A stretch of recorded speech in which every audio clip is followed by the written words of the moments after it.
money coming in. See, there's a lot of businesses that you can start online and make livable income and not take out some huge bank loan or get yourself in all kinds of crazy debt, or there's a lot of stuff that you can do, Brad, that you can do. But you must first get the hustler's mindset. You must learn to think differently and open your mind up on a new level and really, really enhance what you're doing, and then enhance what you can bring in. And we're going to start with a new class called Disruptive Money. Now, what is disruptive money? What have I said for years? Manage your money or your money will manage you. If your money is managing you, and let's identify and define money managing you is if you need to do something, but you got to get paid from your job or your business to do that, your money is managing you. You're not managing your money's managing you. If you have to wait to get paid 2 or 3 times before you can do something because you got to make little payments, or if you're renting stuff from Aaron's Rent to Own or one of these other places, your money is managing you because you simple math and realize that if you save $30 a month for 10 months, it's $300, and that is a very good used washer and dryer set off Craigslist.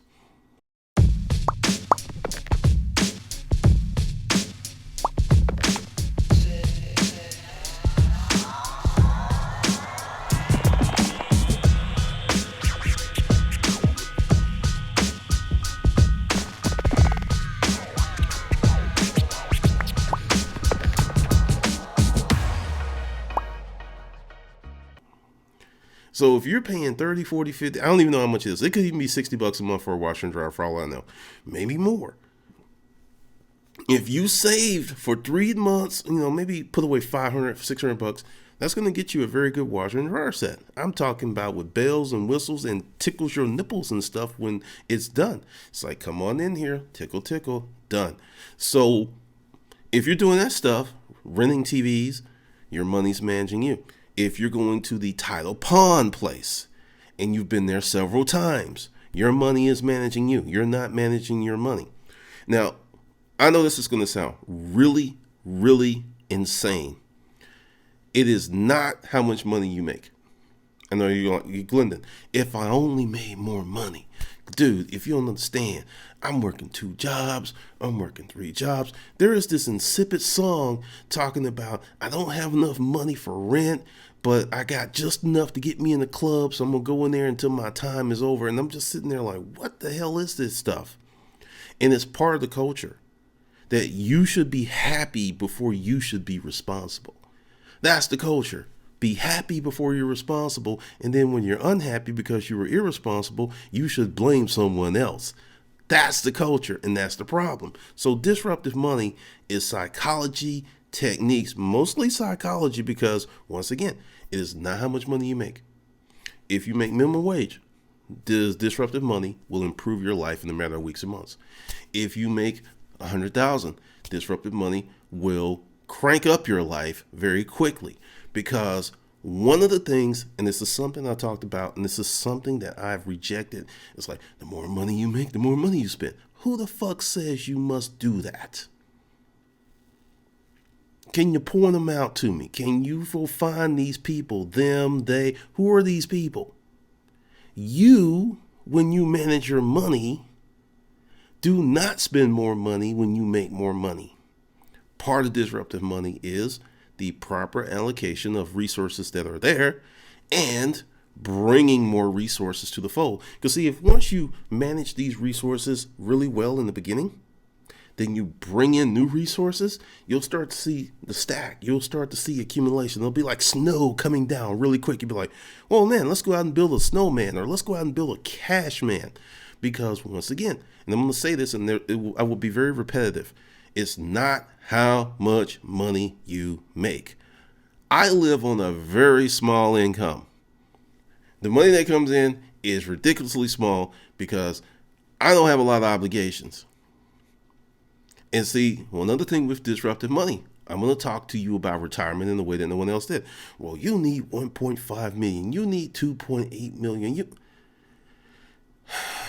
How many of you have a grandmother or a grandfather or uncle, someone, someone who's, 70, 80, some, they have a house that's paid for, car they maybe had 20, 30 years to still run, it's in good service, and they're getting like a check about that big, and they're freaking independent, and they're taking care of themselves, and they're retired, and they don't need you or anyone else to help them out. How many of you have people like that? I got a lot of them on one side of the family. There's a bunch of them on one side of the family. The other side of the family, not so much. But and these people are not millionaires, and they don't have stacks of cash, and they don't have silver and gold everywhere. What they did was they were responsible before they had fun. I'm going to give you a scenario. Go right now. Say you are Bob. No. Fuck Bob. No, and all the Bobs out there, I'm just kidding. Say you are Brad. And Brad, you're 36 years old. And Brad, you make 50 grand a year.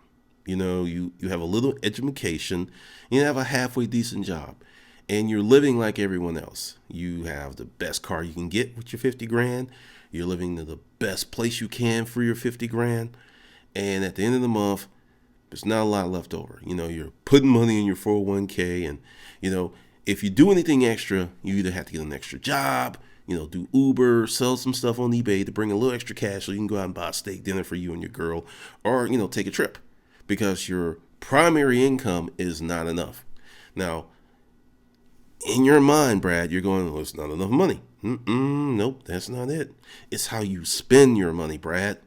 That's right, Brad. You were spending your money the fucking wrong way. So what we're going to do is take out the magic erase board, and we're going to erase your fucking life. We're going to just fucking erase all that shit and start from scratch. You still with me? Did I erase you? No. Okay, you're good. So what are we going to do? You now have that same $50,000 a year job, but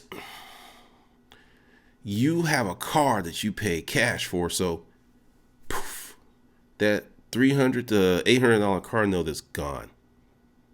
So that money goes back into Brad's super Batcave stash. All right, so you're like, it's just you and your parrot. So instead of having this 3 to 4 bedroom house and it's just you and this parrot, and you're paying, $1,200 to maybe $2,000 a month on mortgage, some, you like, you know what? It's just me. I'm Brad. I'm the fucking man. I'm gonna get me a duplex. Most duplexes are not in the best neighborhood, but they're not like totally torn down. So you get you a duplex, and you're paying maybe 25% less than you're paying on your mortgage. But now you have this other thing over here that's like you can rent out, and now you're only paying $300-400 a month living expenses because someone else is paying the rest because you rent that side out. So let's stop. Hit freeze. Okay. I'm going to freeze your ass. All right, so just on those two adjustments, right? This is disruptive money or smart money, or there's people who've done this before. This isn't rocket science. You have realized $600 to maybe $1,200 a month back into the bat stash. That's not going into the outgo, I'm trying to be like everyone else stash.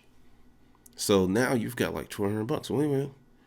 And you have an asset that's appreciating that someone else is helping you pay for. And your stress level is it's like way down. You're like, And then that $50,000 job, you wake up one day, you go there, and they say, Brad, fuck you. We don't need you anymore. You've been a good boy, but we don't need you anymore. And you're like, okay. So you go back home and you just sit down, and because your stress level is low and your expense level is low, you do something that many people who are in that position, because their expense level is high and their stress level is high, is you think.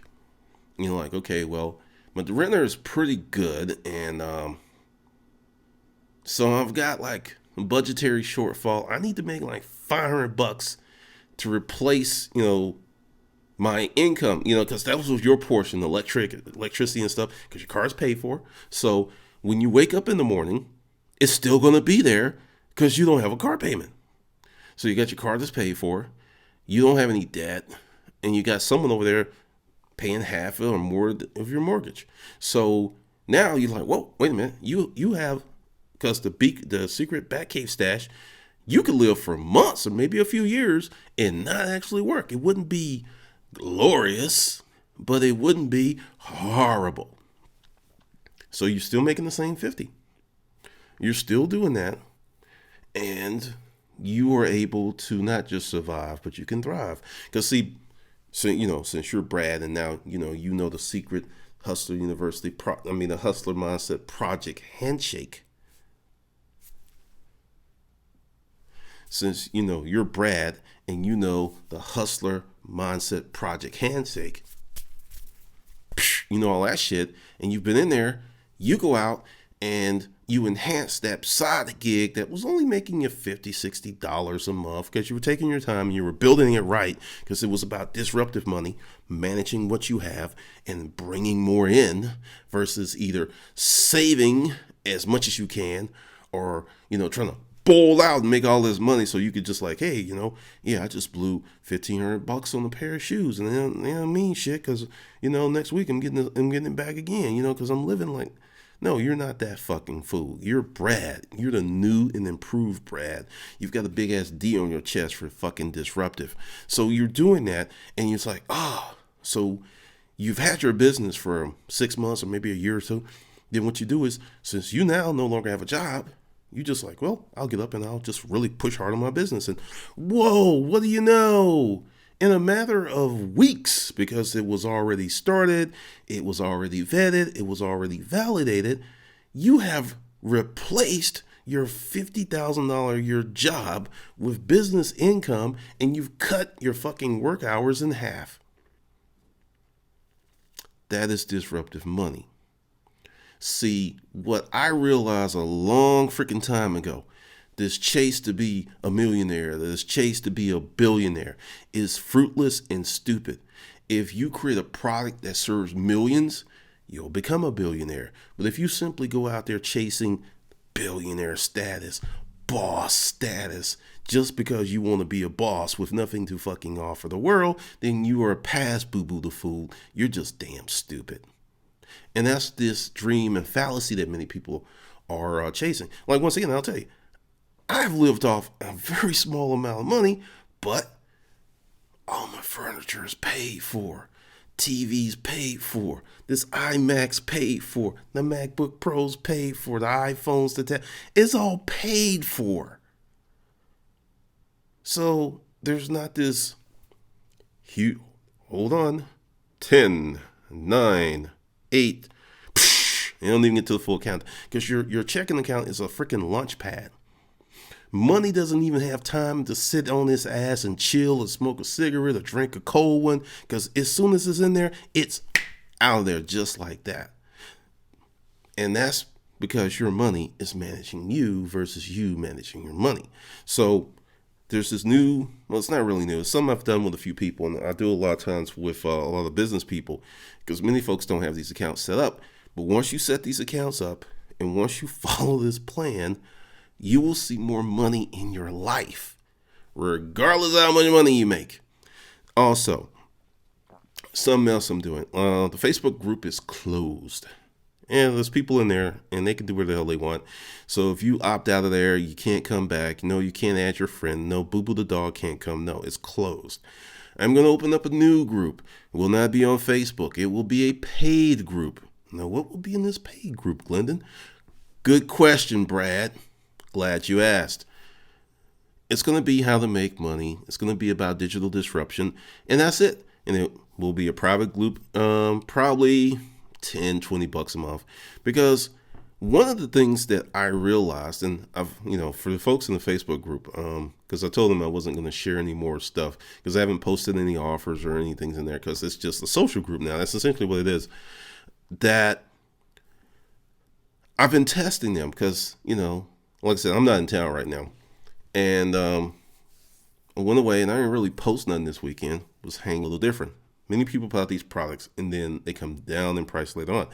I'm building these products and I'm making them go up in price later on. So you want to get in now. So if you just want that and don't want to be part of the Hustler Mindset Project, the full deal, you should. I'm telling you, you really should. That's cool because I'll make something just for you. And it's like $150.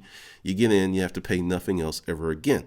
However, you're not going to get the other stuff that's going to pop off up in, hustlers, the Hustler Mindset Project. So just letting you know that up front and up now, because once again, one of the reasons that the message was muddled, and that's on me, I made some mistakes, was I didn't have the clear expectations laid out that I'm laying out now. This is what you get, this is what you pay, and this is it. And also, I made a lot of offers, like for all those folks who came in at the $29.95, and there was folks like, I don't know what this fool's gonna do. I'll just sit back and wait. Surprise!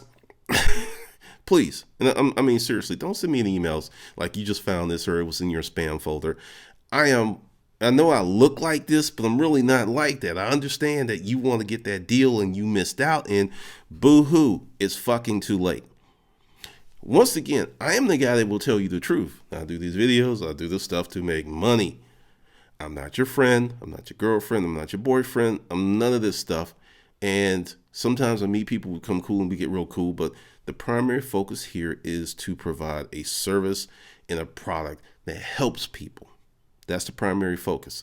And sometimes friendship gets in the fucking way because it's like, we're boys and everything. And you're going to hook me up with that $1,000 product. No, I'm not. I will tell you no in a heartbeat.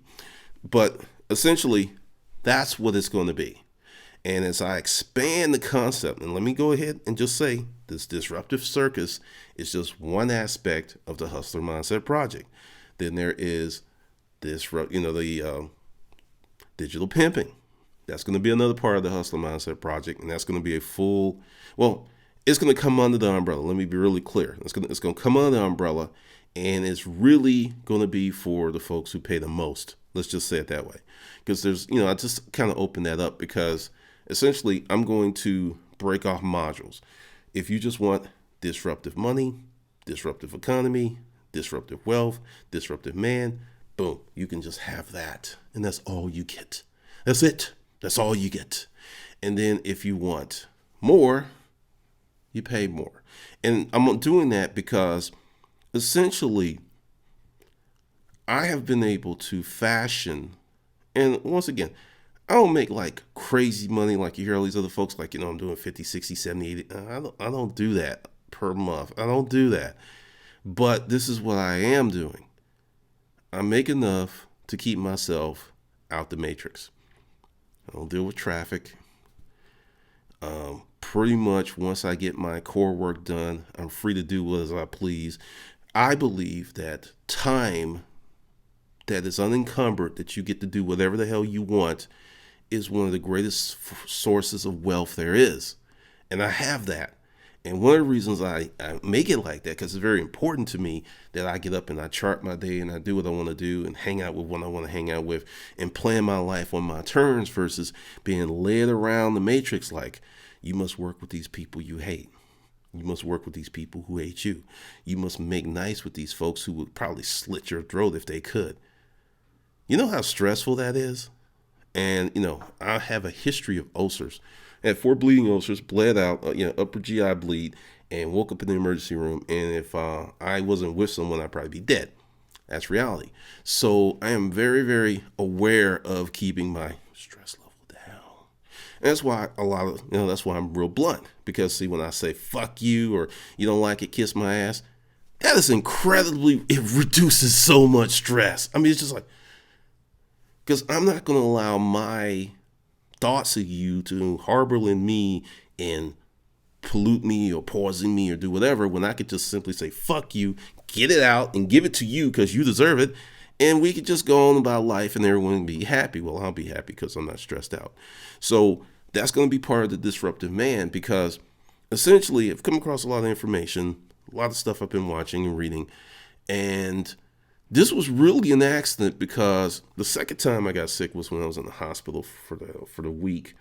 Then the first time is what led me to writing.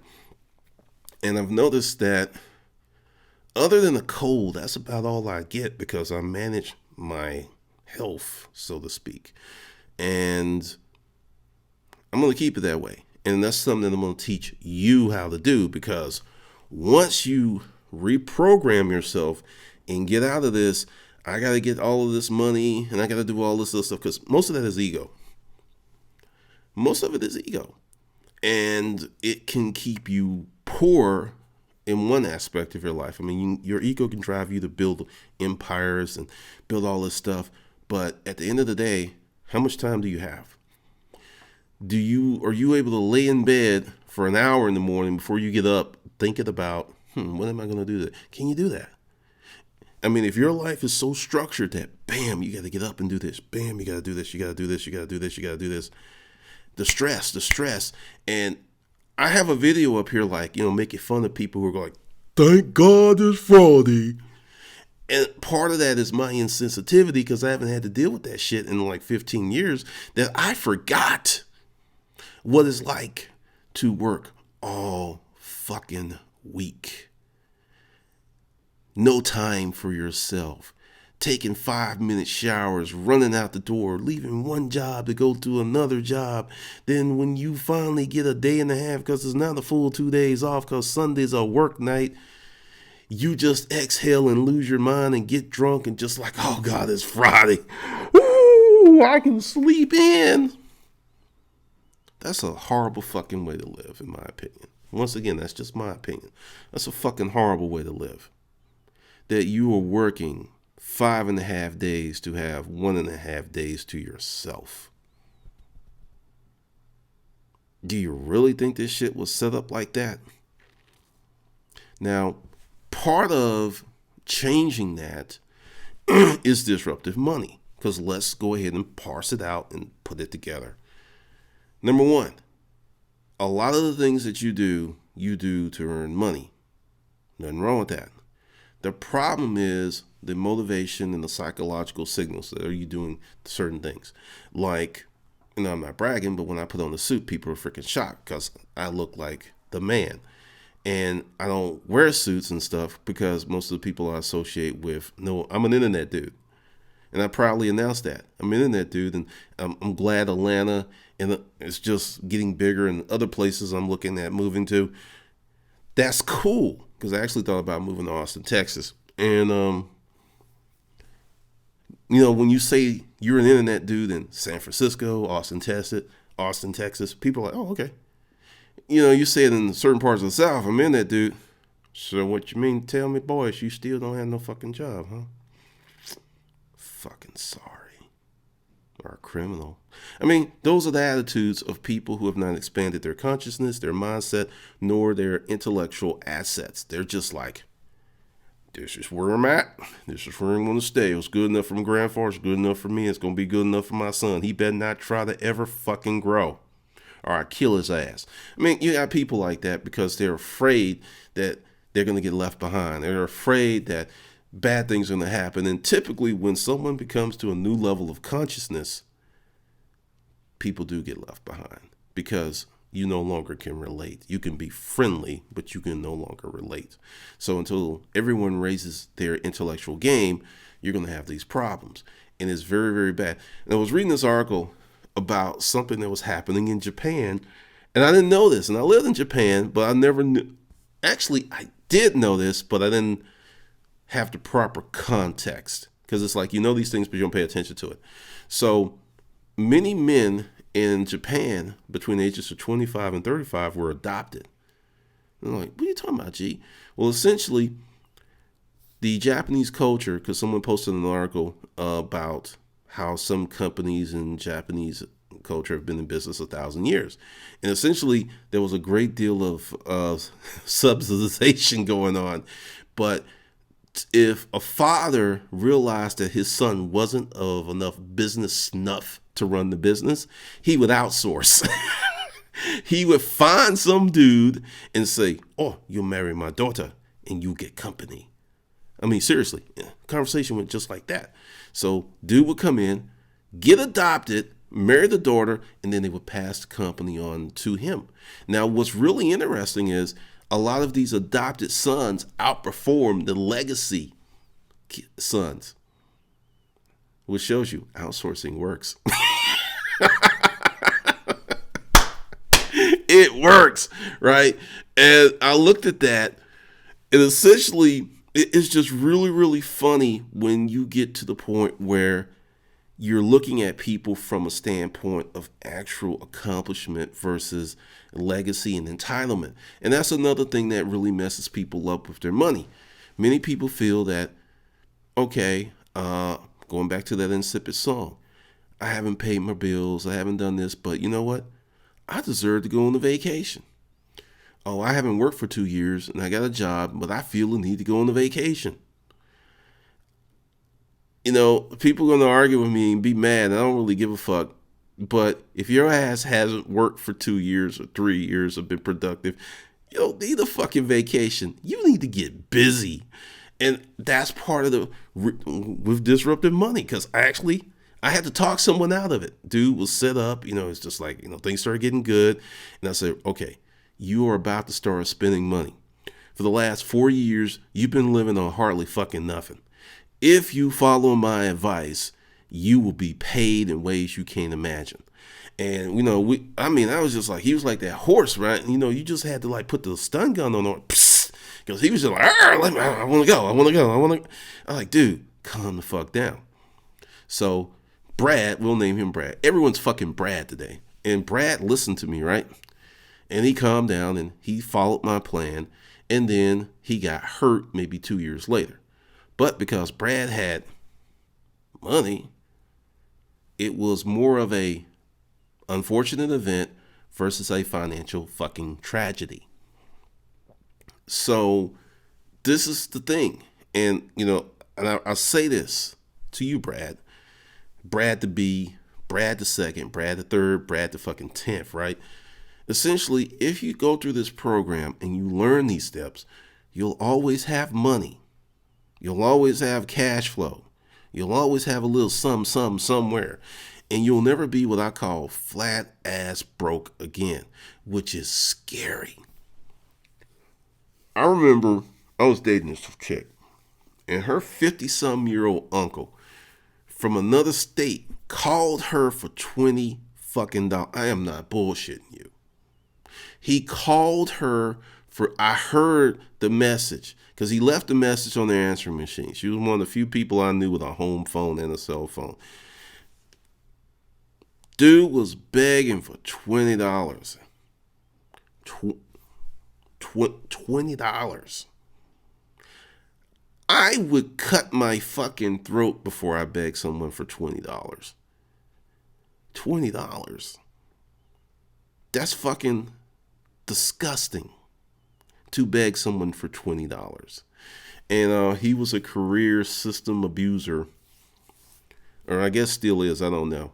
And that's horrible. That's terrible. I remember as a kid, we had situations, because one of the reasons that I have learned the mantra of manage your money or your money's going to manage you is my mother was extremely bad with money. I'm talking about real bad. I'm talking about scary bad. Talking about. And I saw it. And a lot of people don't want to observe and examine their parents because it's like, that's mom or dad. I don't hold such sanctions. A fuck up is a fuck up, even if it's your parent. That's just reality. And, people go like, well, that's harsh. You shouldn't say that about someone's mom or dad. You know what? Let's talk about that. I want to talk about that because your mom and dad has a job. And I'm quite sure if they are fuck up at home, they were fucking up at work, and they were told that they were fuck up. And it doesn't matter if they were your mom or dad because they were fucking up. So when you start to loosen yourself and regurgitate all that stuff and really look at situations as they are, Brad, not like you want them to be. When you can say, I love my mom, I love my dad, but they're fucked up people or they have fucked up habits, and be honest with that, that frees you from a lot of stuff. But if you like, it ain't happening. No. Because I was on Facebook one day, and there were some people who were romanticizing their parents, and I was like, who are those motherfuckers? That's not the same motherfuckers I grew up with. What? Really? For real. And I stayed out the conversation. I just stayed out the conversation because one of my legacies is I have an extremely good memory. I have messed up a lot of chicks because I don't have like endemic memory, but damn near close, because I can fucking go chapter and verse and like on such and such day this happened and just bring that stuff home. And I remember how horrible these people were. I lived next door to them, and it was just like, what? Those are not the same people. And this is what we like to do to make ourselves feel better about past experiences, is to romanticize some shit like this thing in, quote, the black community of kings and queens. I always thought that was bullshit. It's like, instead of claiming you some shit that you're not, make yourself something worthy, you know? And I just reject a lot of that stuff. But when you're living on these false narratives, Brad, and when you're inhaling these false narratives, Brad, you're living a false life. And then if you're living a false life and you're romanticizing bad things that happened in the past, Brad, you have a false life, you have false memories, you have false dreams. How the fuck can you be real, Brad? So that's what's going to be happening. You're going to get more of that in the Hustler Mindset Project going forward. It's going to be different curriculum. And what I'm doing, and for those of you, I have to let you know, who are already in the other one, there's 2 sites. It's 2. My Kung Fu's twice as tough. I'm not moving you yet. You will be moved, but right now, you can stay in bed, roll over. Don't hit the snooze button. Nothing's going to happen. I'm just going to start this new content on a new site. And due to one of the snazzy new features, I can move it over to where you are and don't disrupt nothing. It's like cool. Probably going to do is just upload on both sites. And that way you'll get the stuff where you are and you don't have to move and we don't have all this other stuff. And then the new people have the new site with the new content.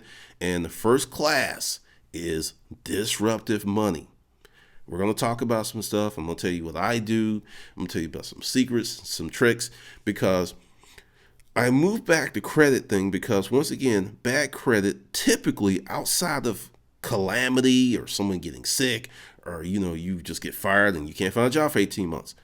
I mean, to me, if your credit goes bad like that, that's just some shit that happened. But if you're making good money and you've not been laid off and your credit's fucked up, it's you, Brad. It's you. So that's no excuse. It's just piss poor money management. So we're going to do disruptive money. We're going to talk about that, put you on a path to where you are making better use of the money you already have. So when you get more money, it does better things for you in your life versus just disappearing in the ozone, or you doing stupid shit like it was Saturday night and you spent $600 and you don't have shit to account for it. Do you know you can start an internet business for $600? Seriously. Conundrum Publishing, which is closed, it didn't fit where I'm going in a new direction. I started for $287 and did not reinvest any money. Well, not even reinvest. The money that came into it, maybe 2.5 years later, was from revenue. There was no outside. So then life is just more better all the way around. Brad. All right. So for those of you who want only the disruptive circus, which is disruptive money, disruptive economy. That's learning how to sell shit, kids. Disruptive wealth, disruptive man. Now, all of this is beta founder status. Now, what does that mean? I'm glad you asked, Brad. That means the price is going up, bitches, at some point.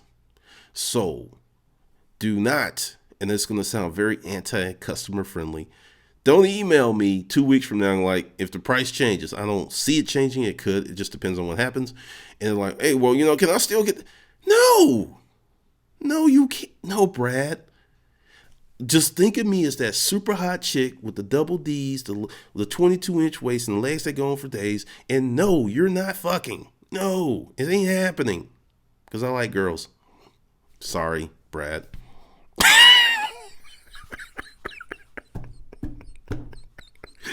Oh, yeah. I am feeling much better. So essentially, seriously, this is what's going on. So go ahead.